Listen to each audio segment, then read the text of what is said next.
Thank you so much for joining us. Um, this is actually the first of many mindset sessions that me and my lovely co-host Kim over here will be bringing to you guys. So, in planning this particular mindset, um, Kim and I were discussing our entrepreneurial journeys, right? And what that looked like for us. Little did we know, they're actually very similar, just from when we started to kind of where we are now. So, just to give you a little introduction of myself, my name is Michelle Anantala of Harmony's Divine Design, where I am the co founder with the awesome T Weaver.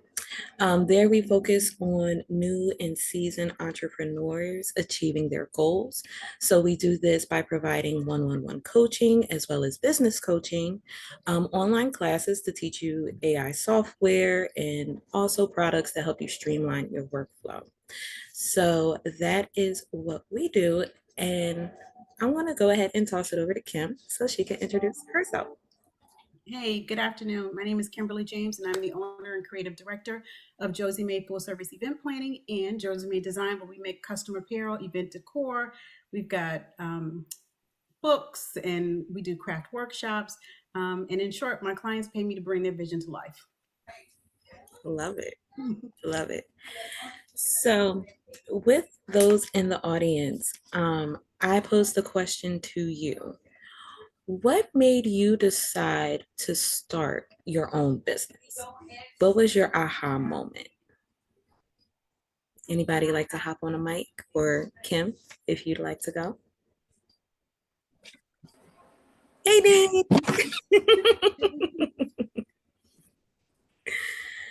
I jumped into the entrepreneur arena for the umpteenth time because I wasn't feeling satisfied in the corporate world, number one.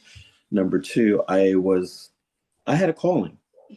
I kept on gravitating back to the certain things that aligned with my passions, aligned with wanting me to help other businesses with their business, with the talents and the skills that one I got from the corporate world and stuff that was just innately in me in the first place. I always loved working with small business people and above, with their business processes, whether it be computer systems, things of that nature, and it made sense to me. So when AI came available and I started seeing some movement, at least for me, it was a no-brainer, and that's why I'm here. Gotcha. Thank you. Kim, what made you decide to throw your hat in the entrepreneur ring? So I decided back when I was 35, when I started working for the current company I'm working for now, that the next job I work will be my own. Because I've always worked directly, because I'm in finance and accounting. So I've always worked directly with the owners. And I've worked really hard to help them build their businesses. And I'm like, if I could work this hard for somebody else, what could I do for myself? So at the time at 35, I knew I wanted to do something, but I didn't know what I wanted to do. So I didn't officially start my business until 2018. So this is almost 20 years later. Well, no, 15 years later. It was about 15 years later when I finally decided to start my business. But I started it as an event planner. And then that was going great for 2 years. And then March 2020 came along and my business completely changed. The great thing is I was able to pivot. I fell back on what I love to do. I'm a crafter through and through.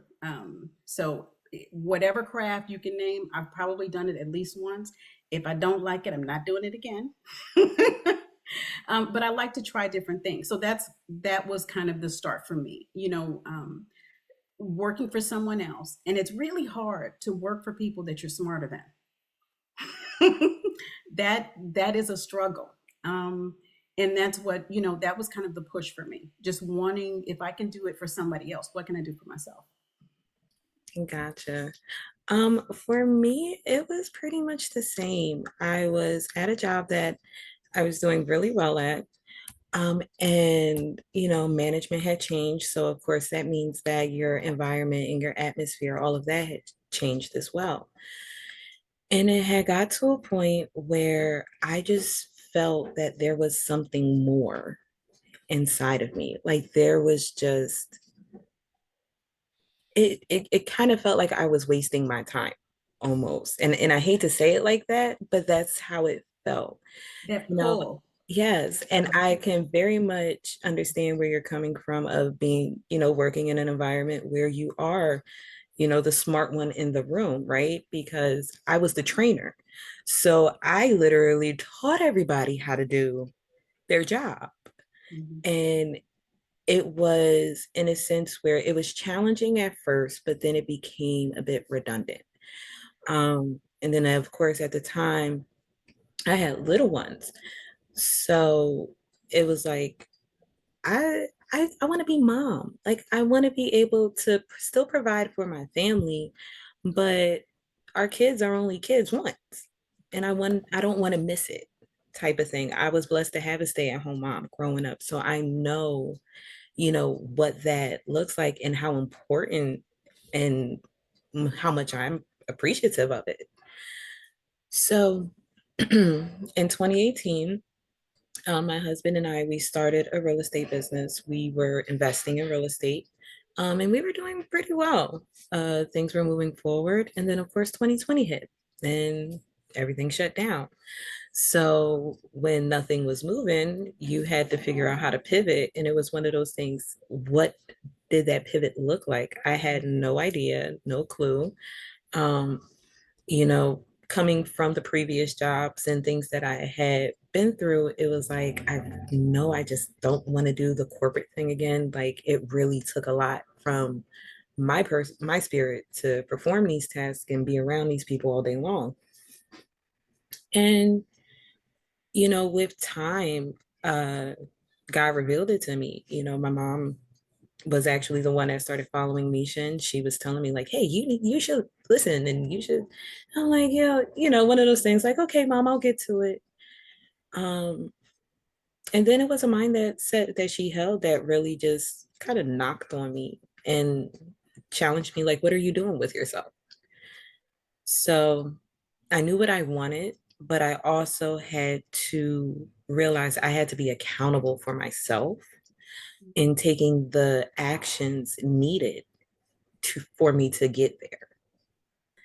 So that was a challenge in this entrepreneurial space because, when we're at our 9 to 5, we do have that security of, I know what my duties are, I know what my tasks are. If we've been there for a long time, we can pretty much do it in our sleep, and no questions asked as long as I meet my deadlines and I show up on time.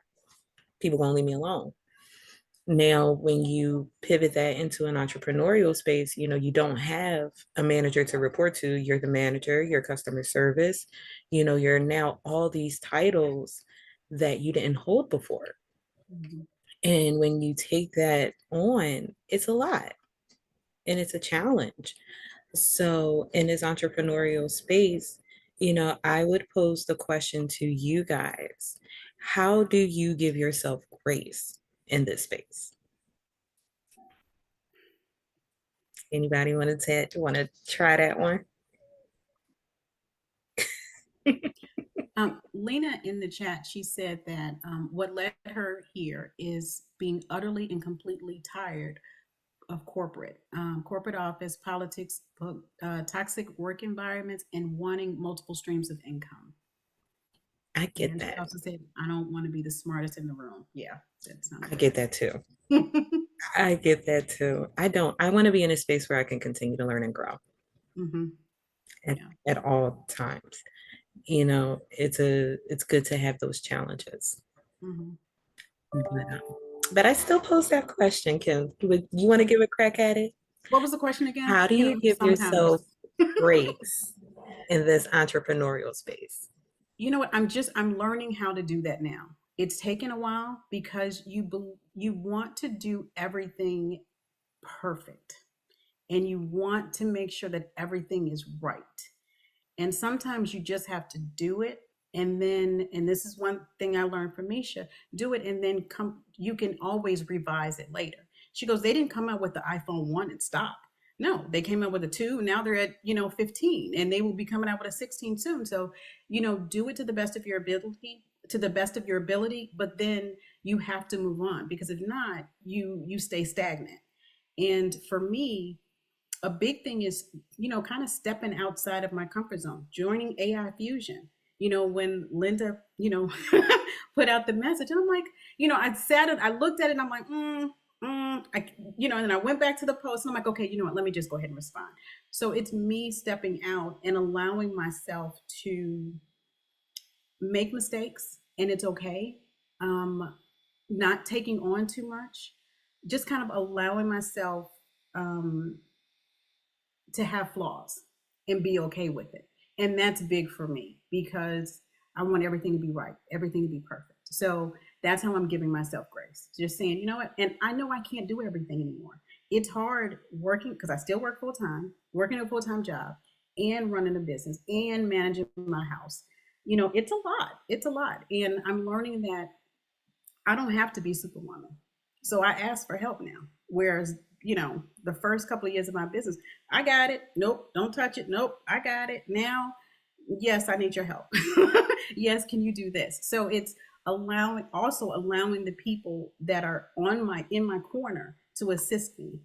And that's big, because, Josie May is my, and it's hard to let somebody in. But in order for me to scale and grow, I have to have help. I can't do it by myself. There's no way. I can't work in the business and on the business. There's not enough hours in the day. So You that's how know, I'm giving myself grace. I definitely feel that. I do. Especially when you mention asking for help. Um, I will say I myself very much strong mindset, I got it, I'm good. Don't worry about it. I'll take it on, and very much like you, I've had to learn how to when and when not to wear my superwoman cape. Mhm. And finding that balance, it's hard. It's hard because you're working on something you're passionate about, and you're working on something that is going to grow and you can see it. So of course you want to be hands-on and do everything and be in it, but like you said, you can't work in your business and on your business at the same time. Mhm. So asking for help is very vital, you know and I'm even learning that myself because I'm still balancing. But one way that I personally give myself grace is by literally just shutting down for the day. Like, if I need to, I will not touch a chat. I will not look at a Facebook page, and just leave me alone. And before, I used to feel guilty of doing that, of taking that time, because I had to do so much. I'm a mom, I'm wife, I'm this, I'm that, I'm that.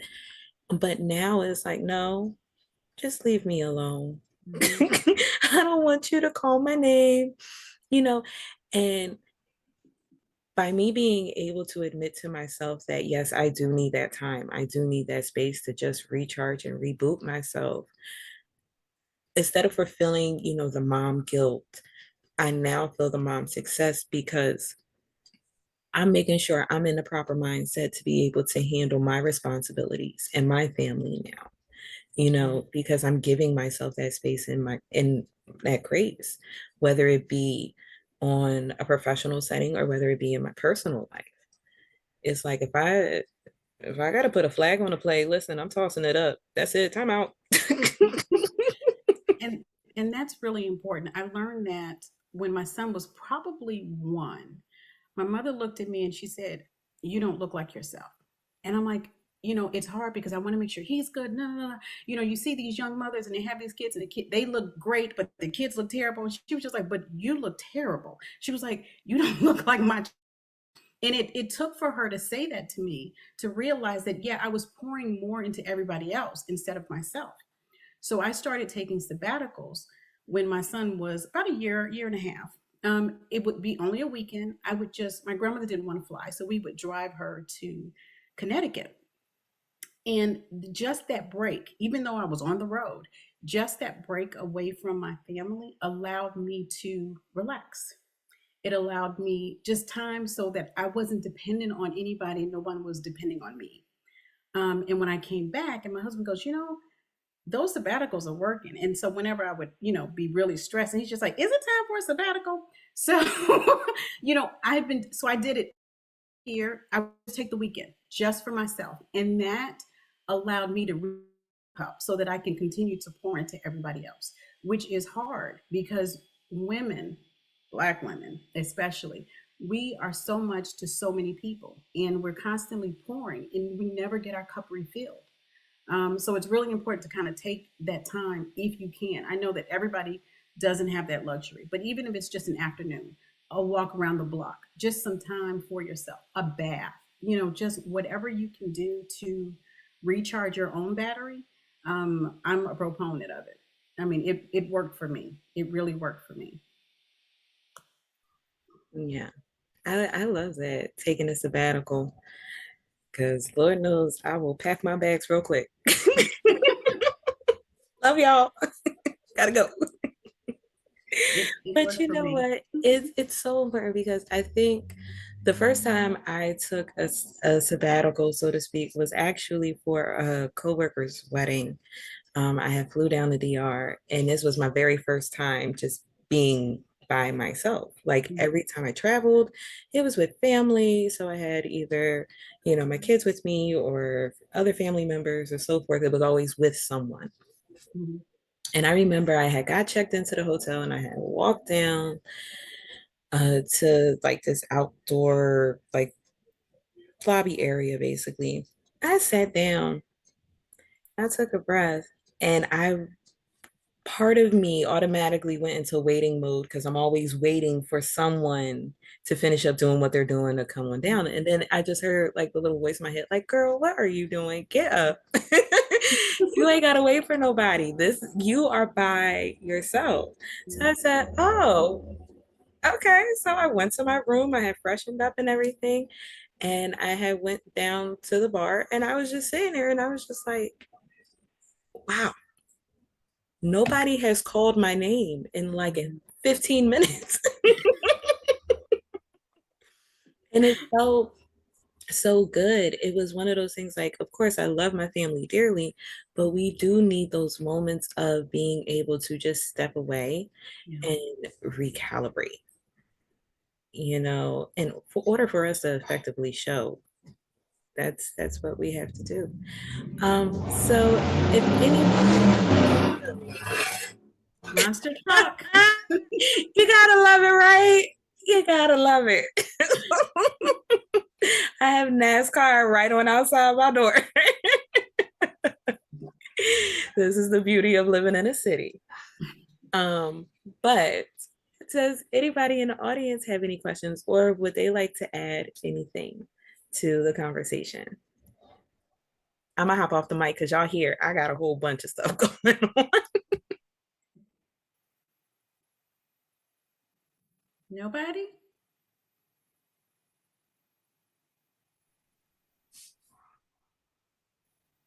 I'll mess with y'all. I'm gonna start acting like a teacher and start calling y'all out.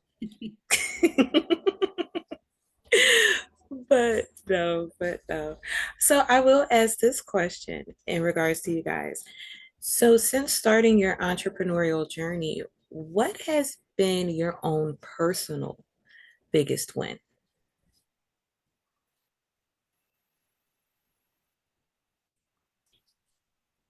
Dean?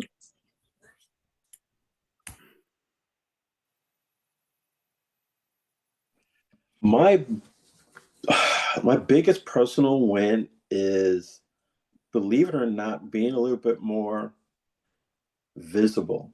Um, this is not my first time in this type of space, but I wouldn't do a lot of lives. As a matter of fact, prior to joining this group, my lives were non-existent. So, but I would be more of a faceless person, put out something positive, put out something art related or whatever related. Um, industry that I was involved in. Just a random thought, but being here now, responsible for my own digital marketing agency, I'm more accountable, but at the same time, I'm more comfortable as to who I am, what I am all about, and I have a support group.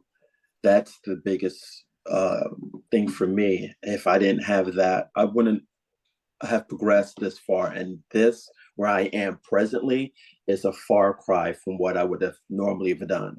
I would have done a lot of struggling, stressing out.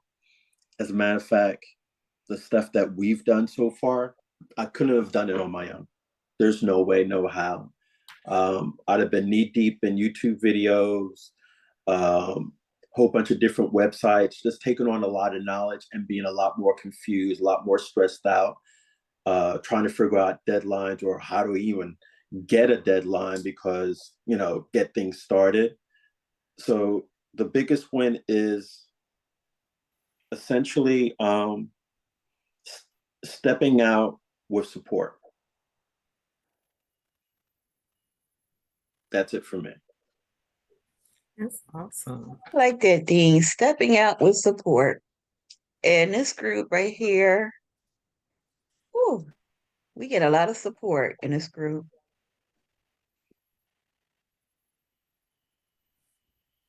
We do. We do. Would anyone else like to share? So Michelle. So for me, my biggest win has been finding my voice somehow in this group, in this setting. I'm very quiet and to myself, very reserved. So to be in a space like this where I'm talking in front of people, showing my face on camera, networking, quote, quote, right, is a big deal for me because I wasn't doing that before. And aside from that is also just the creation of AI Fusion is the thing in my business that I needed, and I had no idea I needed it. So I'm very grateful and just thankful. I can never really explain how thankful I am for that. So those have been my biggest wins since starting this journey last year.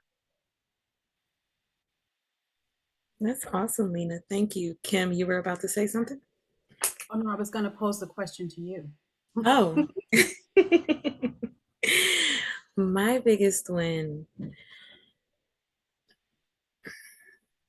My biggest win, I would say, is being reintroduced to me again. That's my biggest one. I had lost myself for a while, you know, being the titles to everyone else, except for the one to myself. And it's been a lot of, teary eyes and frustrated nights and, praying for understanding. And my biggest win is coming back to me again. I remember something that my father said before he passed. He goes, Michelle, I want to tell you something. He says, I don't care how much you know someone, but you will never fully know someone. And then it was layered to me, as everything always is, because my father used to speak in riddles and rhymes. That's just how he was. So when he just said one thing, it always had about 5 different meanings. I love it. I love it. And when I put it in perspective of myself, I had forgotten who I was. I had forgotten who Michelle plus all the extra names that I had really is. And doing this business and really focusing in and saying, you know what, this is it. I'm shifting my, like, I don't care about what anybody else has to say, what anything else has to say. I know I need to do this for my spirit. So harmony in the name itself, it transcends in multiple ways for me. Um, Representation of my own self identity. I can only speak from my part. I won't speak for my mother, but um, my biggest win is my growth and finding me again. That's good. That's good. It's real Thank you. good. Because we often get lost um, in the different titles. And as women, we often lose ourselves. I am definitely not the same person I was in my 20s, 30s, 40s, and now I'm midway through the 50s. I am not the same chick. I'm not the same chick. But For me, that's a great thing, though. it is it because I've progressed. I'm definitely better. I said, God is awesome.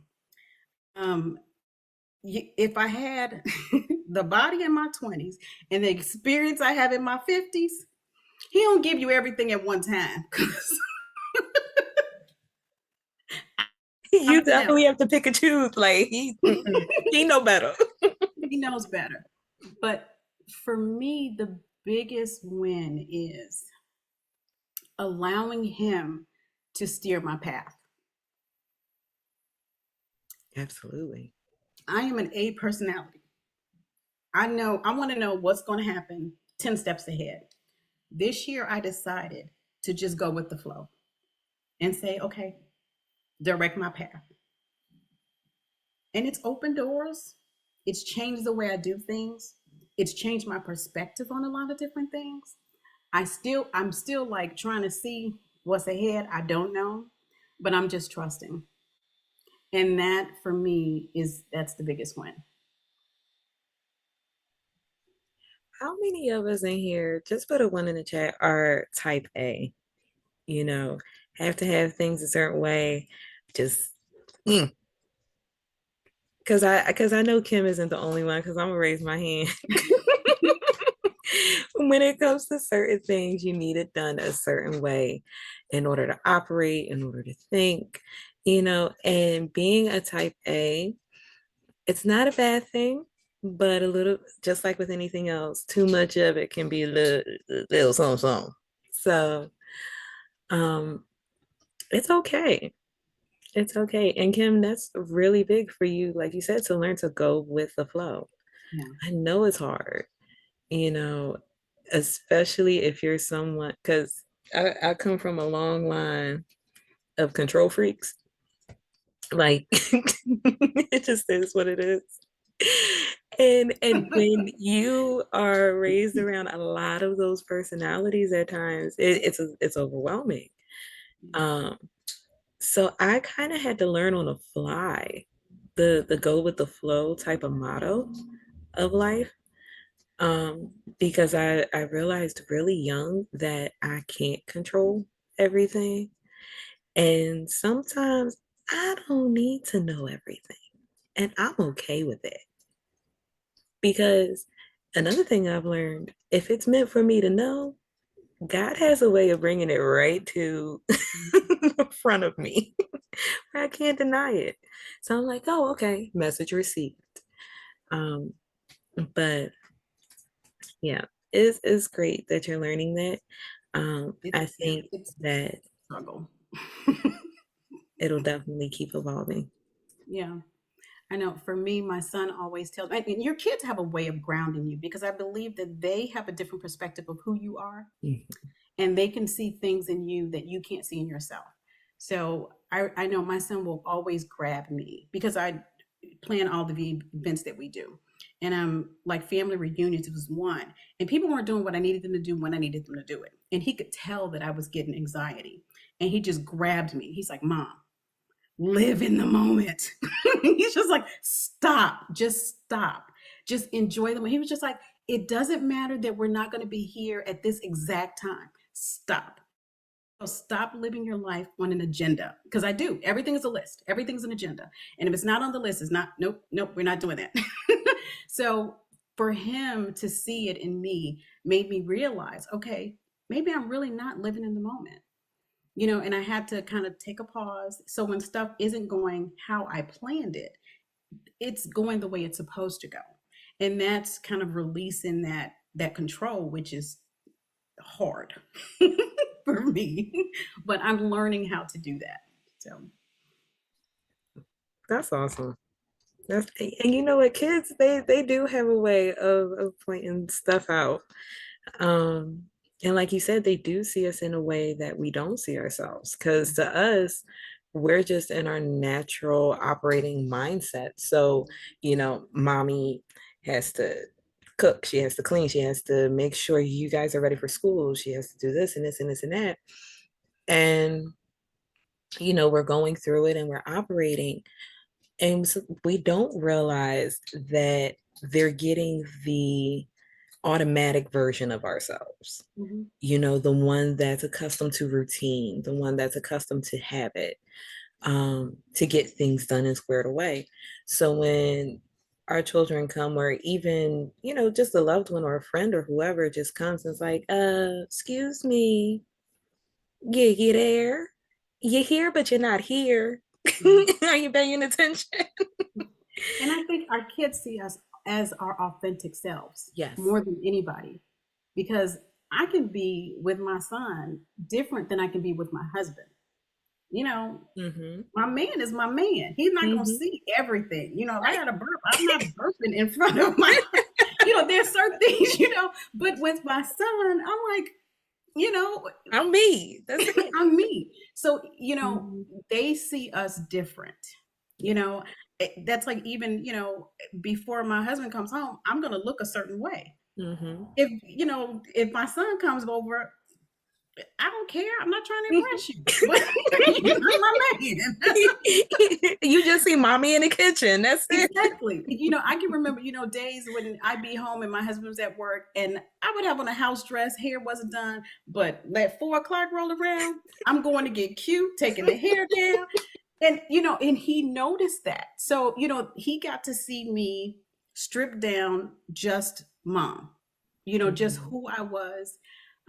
So, his version of me is definitely different than my husband's. Now, we've been married 31 years now. Mhm. I don't do all that no more.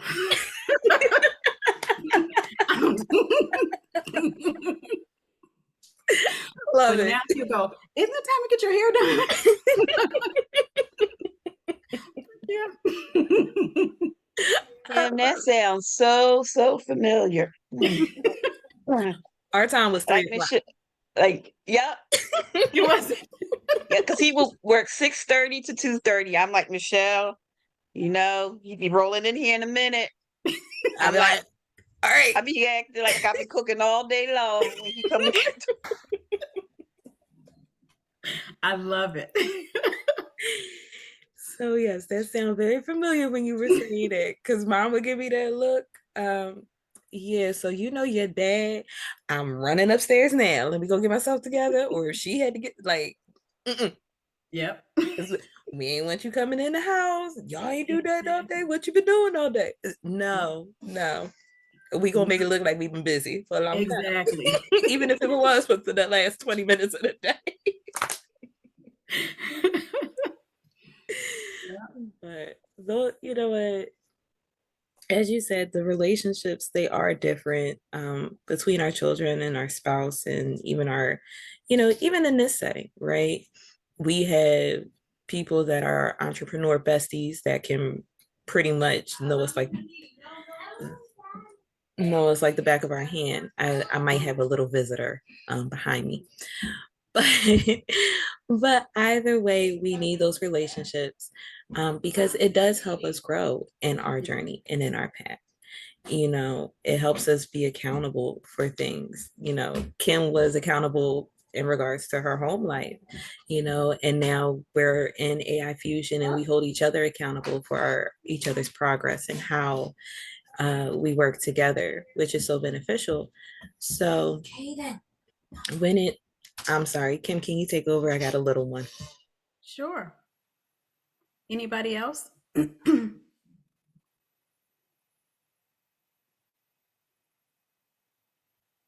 Nothing? Okay, so question. What's the biggest lesson you've learned being an entrepreneur?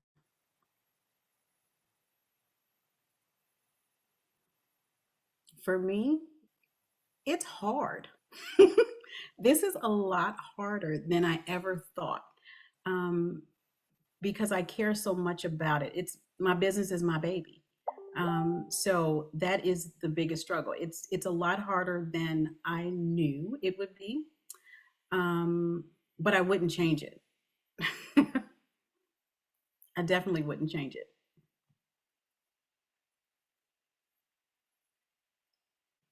So I would ask, as we have, traveled through our journey thus far to this point, I pose the question to everyone, you know, if you could tell the beginning version of you anything up until the point that you're traveling in your journey right now, what would it be?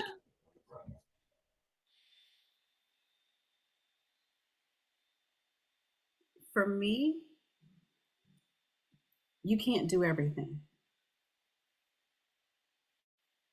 You can't. I've spent a lot of late nights trying to do everything, and it's impossible.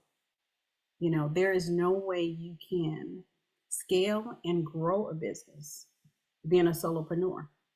There's no way. At some point, you need help. And I'm learning how to turn certain things over. Because my mom works with me. She's worked with me since the beginning. We do all of the events together. She knows how to weed. I said my mother is a professional weeder and she's never smoked. Um, but she enjoys weeding for me. And crafters know what weeding is. It's where you separate Yes, that's with the the, cricket. the vine. um, but I've decided that I'm turning over that part of the business to her because there's no way that I can continue to build and scale and grow other areas of the business and still do physical products. So I've been training her to take over that side of the business, which is big for me. Me letting somebody take over something. That's good. That is awesome. That's awesome. Like you said, when we deal with our babies and things like this, our businesses are our babies. So Mhm. just like with our actual children, we just don't let any old body, Mhm. around our kids. It's the Right. same for our business. We Right. ain't letting just any old body messing around with what we're working on, right? Tessa put a really good note in a comment. She goes, I learned that your family is not your customer. I do Mhm. know that if my mom was alive, she would buy everything I make. And I think, Tessa, that is a really, really great lesson. Um, one reason why family will not buy from you is because those are the first people to judge you, right? Like they have known the whole backstory, the in between, all of this up until you got to that point. So, in some family cases, you do have very supportive families that are there and for you, and that's amazing and awesome. And then you do have some families that kind of just give you the side eye a little bit, like you got to produce a little bit more. I've seen both sides of the fence, and Mhm. either way, I'm okay with it. I have learned to accept that my family will not be my biggest paying customers. It's okay. But that does not say that what I produce doesn't have value. Mhm. It just means that whatever I'm producing at that particular moment, they may not have value for it. And it's okay. You know, just as we are not meant to entertain everybody or be everybody's quote unquote friend, so to speak, the same thing goes with our businesses where how we operate.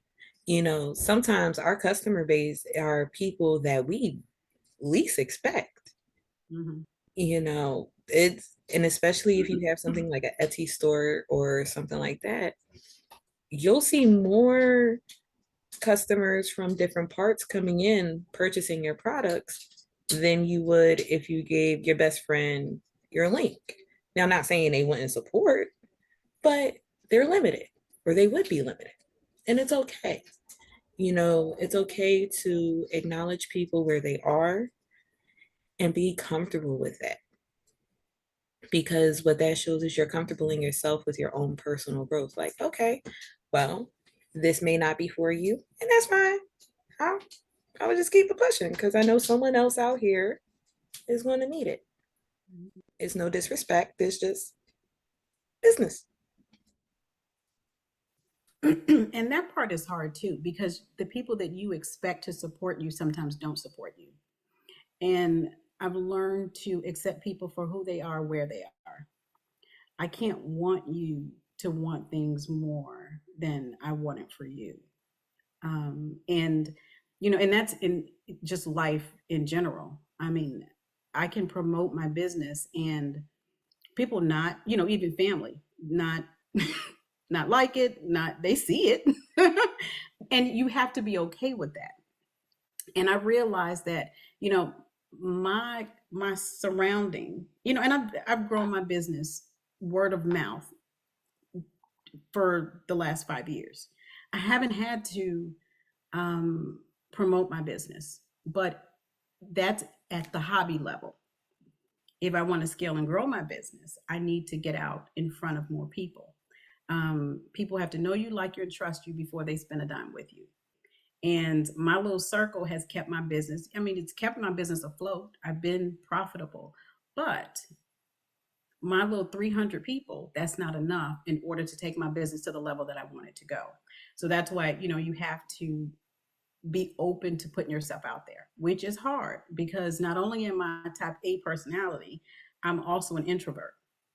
So that's two, I don't know, you could say those are two negatives or two positives, Oh, but either that's what you. So way, you a quiet control freak. I'm a quiet control freak. Yes. So it's tough. It's tough. So now I'm learning, the only way that I'm going to get my level that I know it needs to be and where it could be is more people have to know about what I do. And I cannot expect, even though I would say 95% of my clients that I have now are from referrals and they keep coming along. But I mean, yeah, how many people, it's going to take a whole bunch more to get me to where I want to be. Because I'm trying to leave my day job come the 20th anniversary, which is next year. So, I have to do things a little bit different.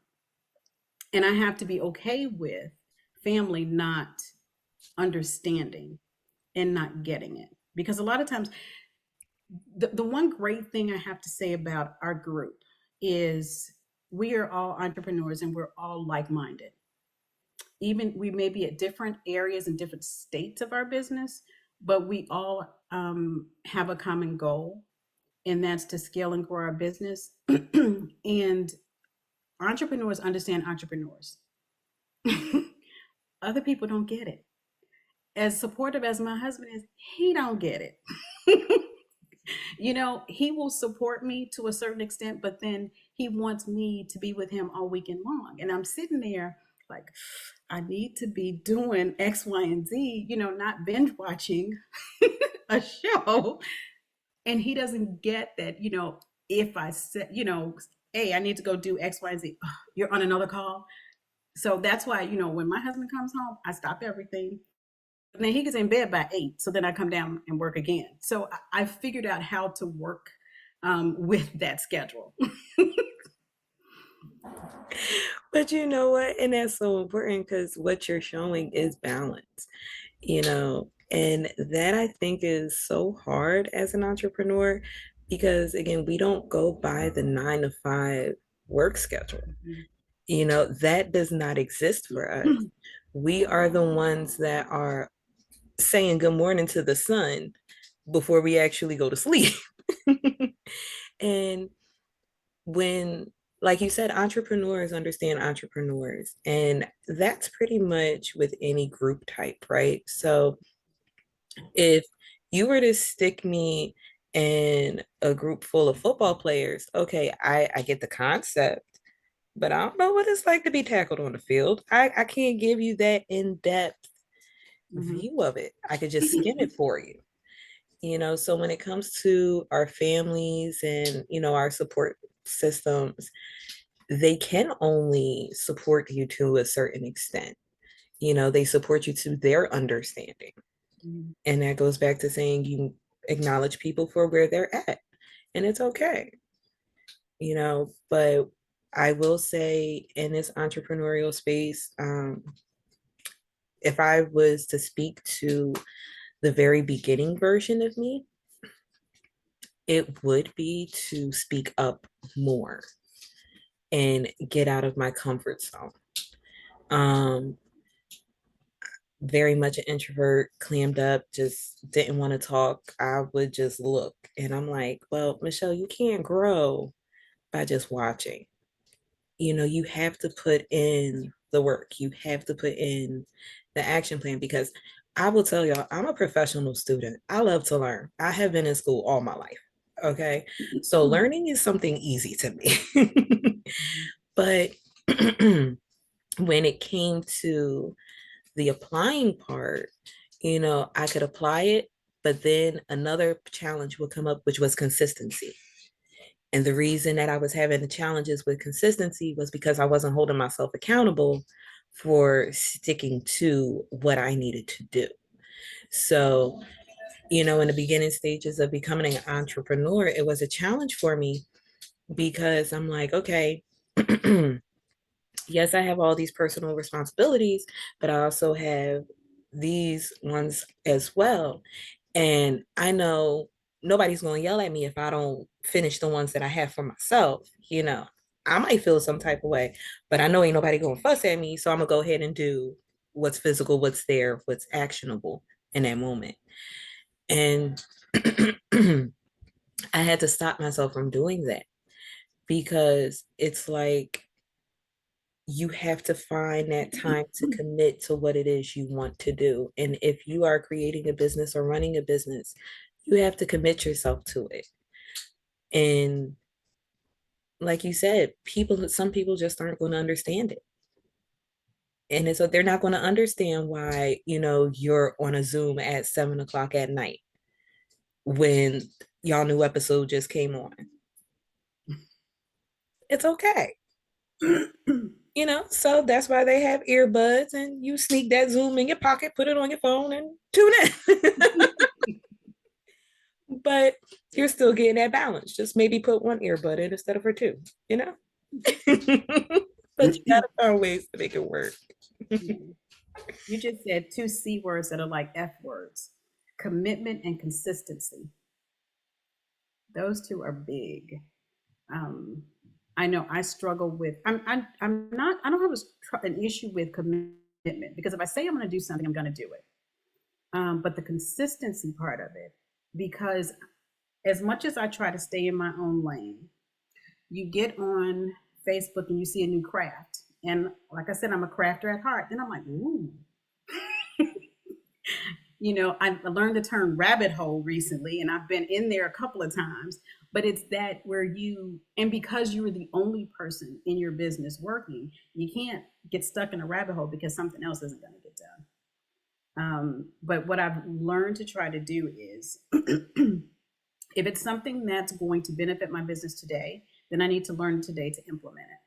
If not, I put it in a tab to go back to later, because I don't want to get stuck in those holes because it's hard to get out. And then I will forget what I should have been doing, or there's a project that's sitting that should have been released. So that consistency. I'm still working on the consistently posting. That's a bit of a struggle because there's that, paralyzed perfectionist again. It needs to be right, has to be perfect. So I will say this: perfect doesn't exist. mhm. It doesn't exist. It's a concept. It's literally a figment of our imagination. Only thing that I see perfect right now are the individuals in this room that God has created in His image. Perfectly sculpted. You already have the perfect package. You're already there in your entirety. You know. Um. So, in regards to perfection, I don't look to try to chase it. It's because if I did, I would be like a hamster on a wheel and constantly going and going and going, but not going anywhere. Because if you never action on anything until it's quote unquote perfect, you'll never produce anything. And I'm the type of person I had to learn where I'd much rather receive the feedback and the critique, because what that shows me is someone is actually taking their time and looking at it from their perspective. So I can either adjust, or if I agree, or stay the same. But either way, you know, we need to hear the feedback, even as business, especially as business owners. Because if we don't hear the feedback, how do we know what's actually working? How do we know what is it that our customer base actually needs? And when we receive the feedback, how are we receiving it?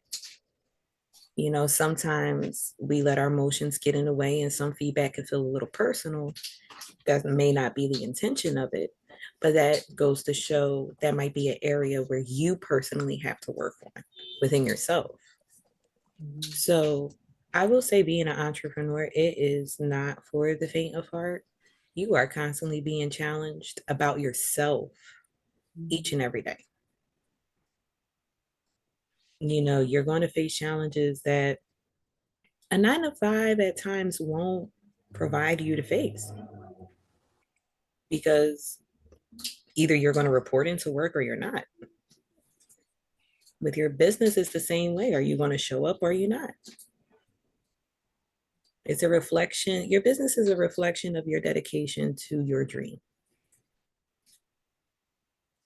So if you are dedicated into making it work to make it look like the vision that you see in your mind, you will be surprised how, and you make your mind up on that, you'll be surprised how things start falling to the wayside. Things that used to bother you, they're not going to bother you anymore. Things that you used to be like, oh my God, yeah, no, you're going to be like, okay, I got to get this email out. I got to get this campaign out. You have to pivot your focus on what it is that is important to you. So when it comes to consistency, the only tidbit I could say that helped me, because I'm still not 100%, I'll never be 100%, is that I'm human. I'll give you a solid 95, on a good day, but I still got to keep some for me, is literally just carving out. It started with me with a half an hour a day, just carving out, dedicating. My weak point, like most of us, was content creation. So I got T Weaver as a cheat code. I had her teach me how to make a GPT, and I made one to help me. But with that, I take that half an hour. I do it on Sundays, actually. And I'm really big on themes. I pick my theme out. I use the GPT, prepare my content, put my little spin on it, and I schedule it out. And it feels good to get a notification in my email that something went out, and I didn't have to stop my day. I didn't have to stress about it. I set myself up for future success. And that's how I had to start looking at, sorry about the background noise, but that's how I had to start looking at it in regards to content, is I'm setting myself up for the success that's going to come on Wednesday or on Friday, because I have the consistent content circulating. Now I can do the real fancy reels about my product, or I could hop on a live and not, feel pressure to, or that anxiety to do it because I didn't deliver in another area. So with me, I like simplifying, and the half an hour was my starting point, and it just evolved. That's good. I haven't got there yet. I started last week. I did 7 days of content on the 3 groups. I have 2 groups and 1 page. I consistently posted because I set them up. This week, I had an order to fulfill. So it's like, okay, either I can take the time to get, and I got everything kind of together, but it's creating the content and then posting it. Mhm. So it's Mhm. that's the problem that I run into. But I've got some interns that I'm gonna talk to. There I you have go. some young nieces. I'm gonna I'm gonna start doing value for them. You would like a new tea? I got you. Just post this content for me. There But you that's go. also, using people that I have in my corner where I wouldn't do that before. But they're always on their phone. So it's, releasing the stuff to them so that I can allow them to also be creative because they'll probably have a completely different spin on my vision anyway.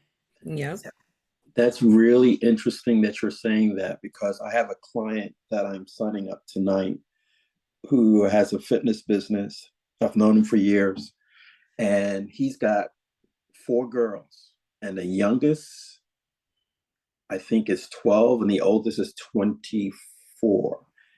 And he wants some part of the business to continue the legacy. And he's not up to date on, you know, he does Facebook every once in a while, but the fact that he has the kids that are interested in the business, they're into fitness, they're into sports, they like what he does, he and his wife.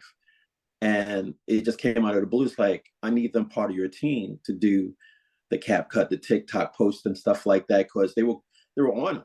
Why aren't you posting? But that's one thing I think is the beauty about our space, that we can see things from a different angle that most brick and mortar business can't realize. We have to do the marketing. We have to get involved in the email. We have to get involved in the imagery and things of that nature. And maybe some, well, not maybe, but workflow processes. And we see all that, but we also see the different ways to delegate to make things easier on the business owner as well as for ourselves. So that's a very interesting point that you brought up, Kim. yeah, I'm just trying to figure out everybody in my camp, what can I give them to do? Because then I can really work on the business and not in the business. So, I have a couple of nieces that are teenagers and they're always on their phone. Whether it's TikTok, Instagram, Facebook, whatever, they're always on their phone. So, yeah, I'm And just it trying to helps them, like you that's said. my It, crew. it helps them with their creativity. Absolutely. I have my teenager, I have him helping me and things like that as well. I call him my junior co-pilot because he wants to learn video editing.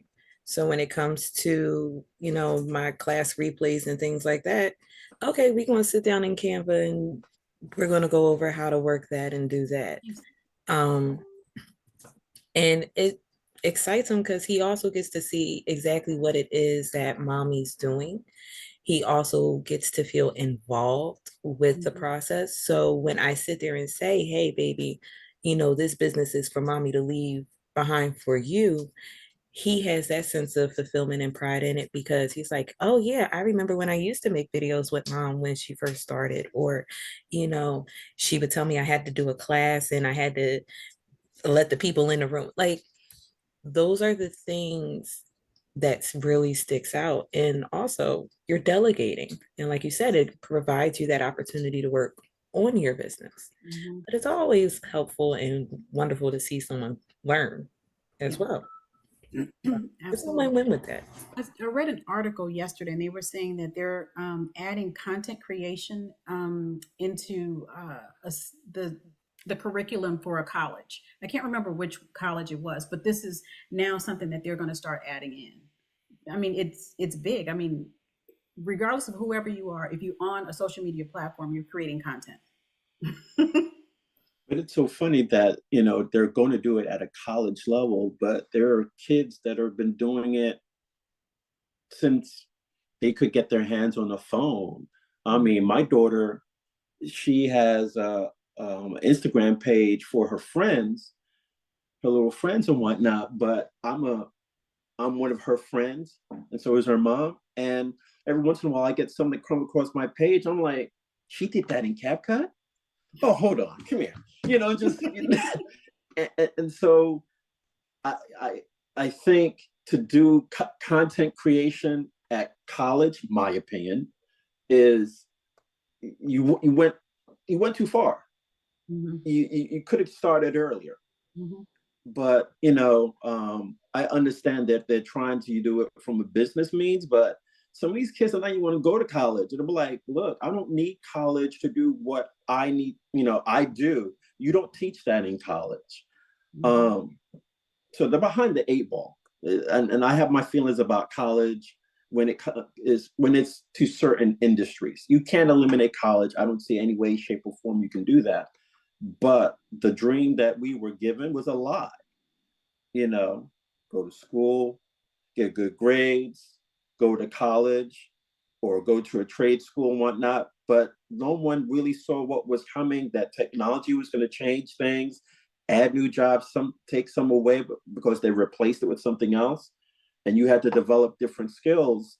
And, here we are now. I remember when I was in high school, the one thing that I didn't understand, and they only did this like maybe for not even half a semester, when we had to learn how to balance a checkbook. Mm. It's like, okay, life skills. You get a job, you put money in the savings, you put money. They didn't teach you about money. They taught you about, okay, when you get money, this is what you do to continue to build our system, not build your dreams. And then you find out people now are going to master classes and trying to get into financial schools to learn how to use money. What's the purpose of bond, a CD, money market fund, IRA? Why you should invest in real estate? How to use credit? All that stuff you know, didn't give that to us, and these kids are learning it now because now they're coming into money, and they have, provided they have good mentors, they are being directed. It's like, let me show you how your money works for you instead of you working so hard for your money. Mm-hmm. Yeah, So those are classes I wish I had, the opportunity to take when I was, in grammar school. You know, if I had have learned about the stock market in grammar school, saving in grammar school, because you typically learn from your parents and what they do, and you should progress further than what they have. Because of my background in finance and accounting, my son got a good start on it. I wish I had tapped into a lot of other things that he was good at. Like he's always had an entrepreneurial mindset.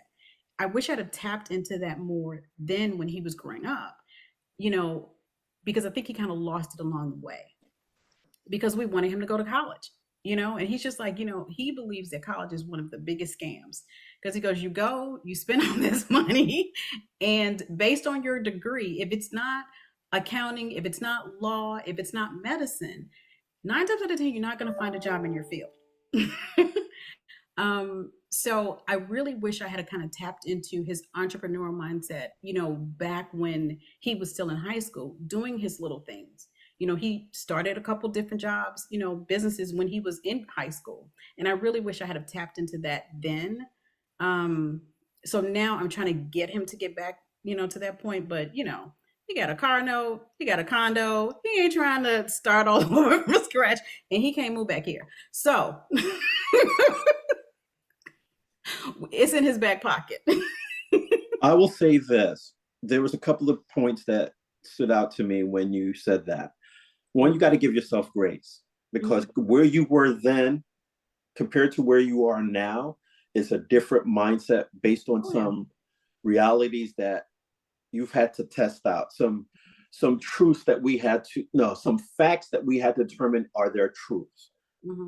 Um, and I look back, I have a journal that when my firstborn was 1991, I still have this journal, and I wrote down about 100 things that I wanted to accomplish before I leave this earth. One of them is to have an entrepreneur school for children, and it was so deep.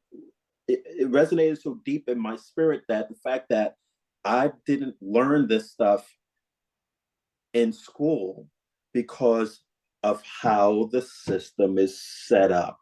Not trying to sound like a conspiracy theorist, far from it, but it was just like the school system, it's it's set up in a way to teach you, I need you to feed back into our system to and forget about your dreams. Your dreams are not important more than building the American economy.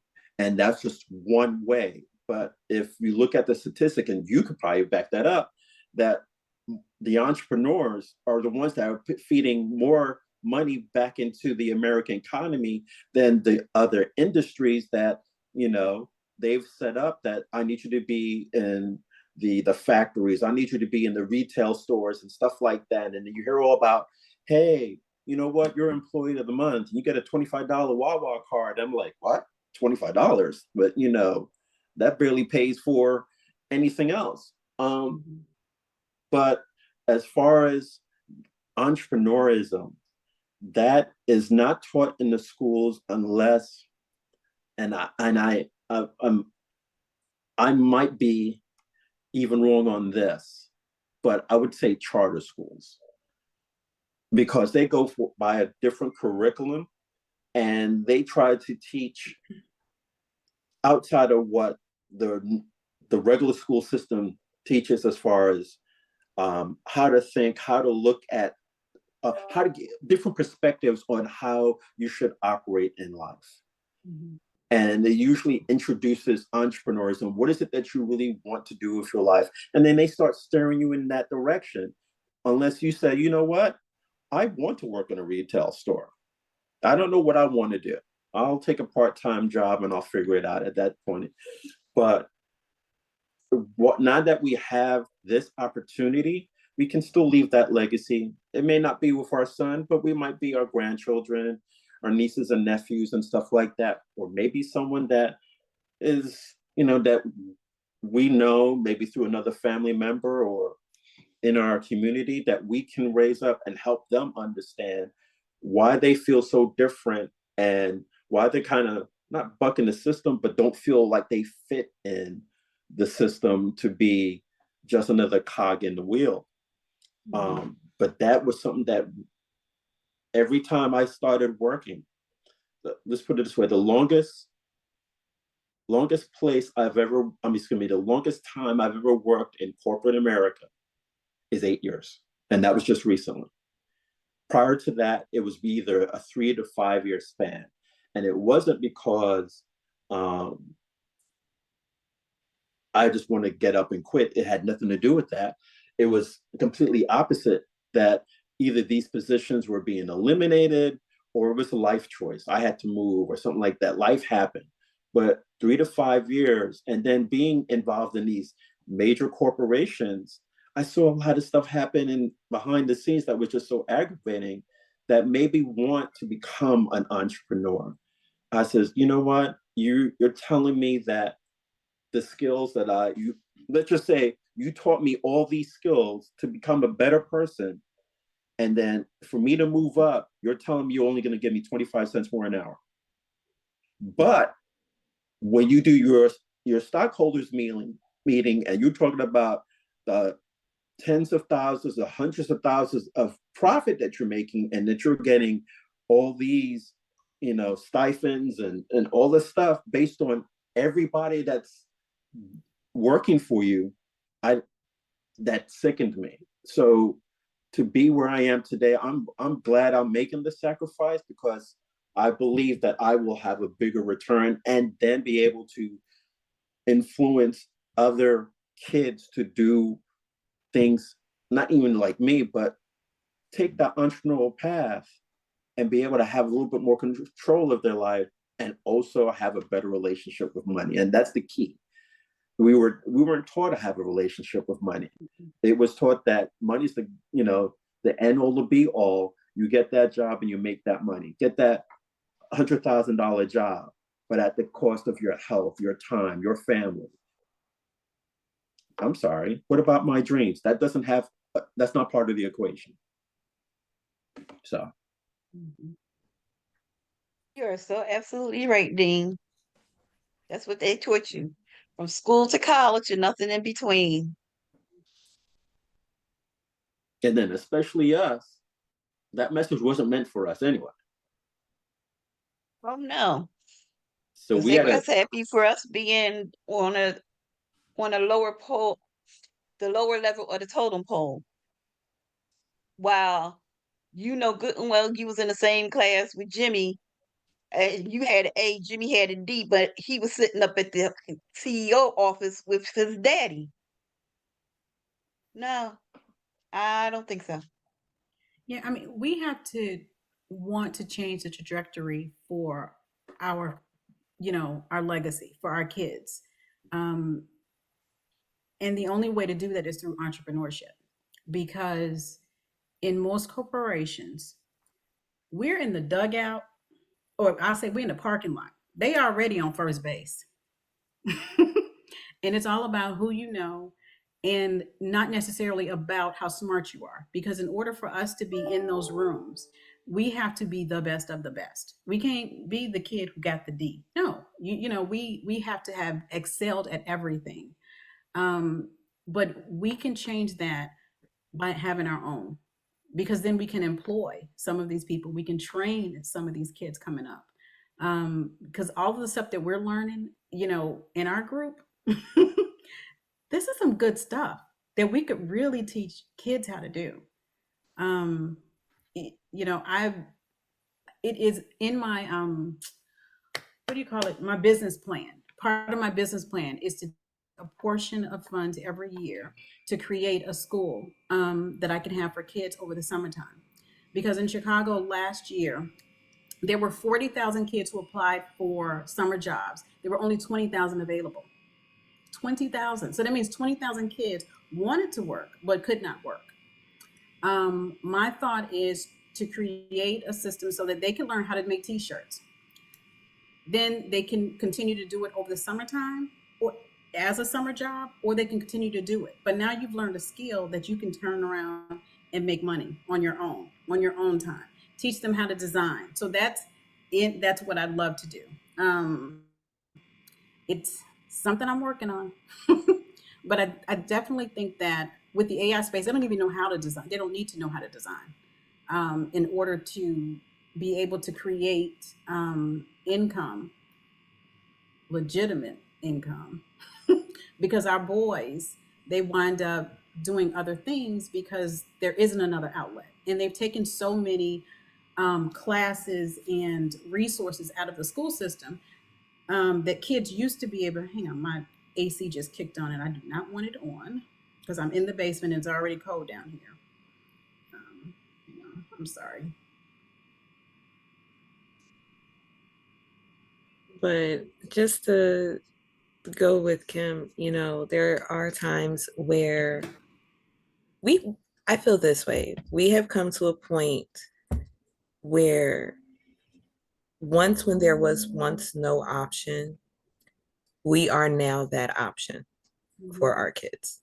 mhm, By becoming an entrepreneur and serving in your truth and your destiny, whatever your skill or talent is that you've been blessed with, you're already creating so many possibilities for young people to come if you keep on this path and keep true to it.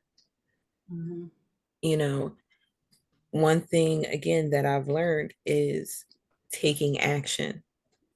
And being an entrepreneur, does that mean that, that's rectifying all the wrongs that we have in our society? Absolutely not.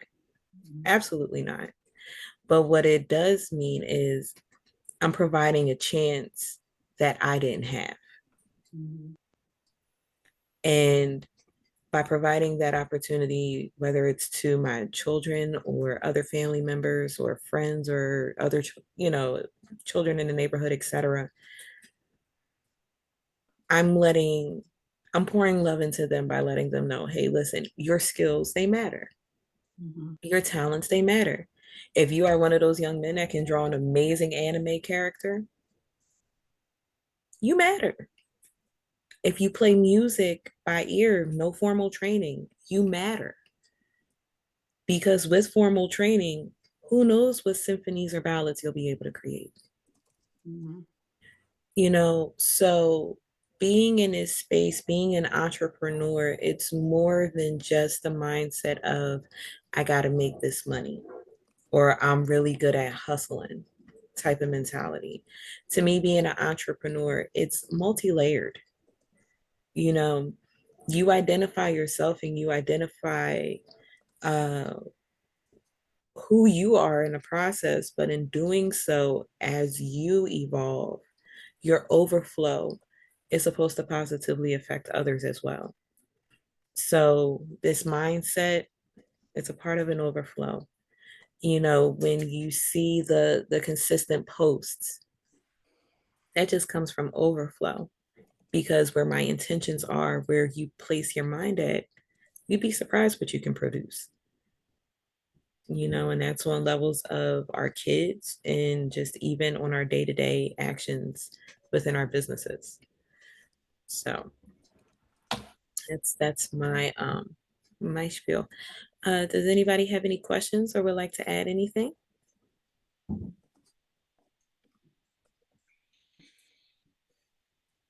Give me a one in the chat if this was helpful today. We would love to hear your feedback. But yeah, I think that this was a really good talk. It was a really good talk. Um, you know, it's one thing to be in a space with entrepreneurs, and it's another thing to actually communicate with each other about our journeys. So it's good to know you're not in a room by yourself.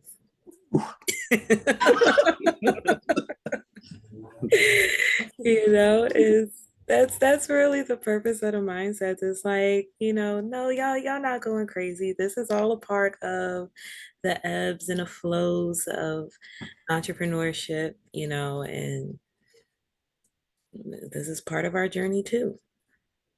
So if you guys don't have anything else for me, Kim, are you good to wrap up? I'm good. All right. I So got to get back to working for the man. oh, well, yeah, we got to handle our business. So I thank you guys for taking the time and spending the afternoon with us. This has been great and enlightening, and I am excited to see where these mindsets go. So you guys have a great rest of your day and end the week strong. Talk to y'all soon. Bye.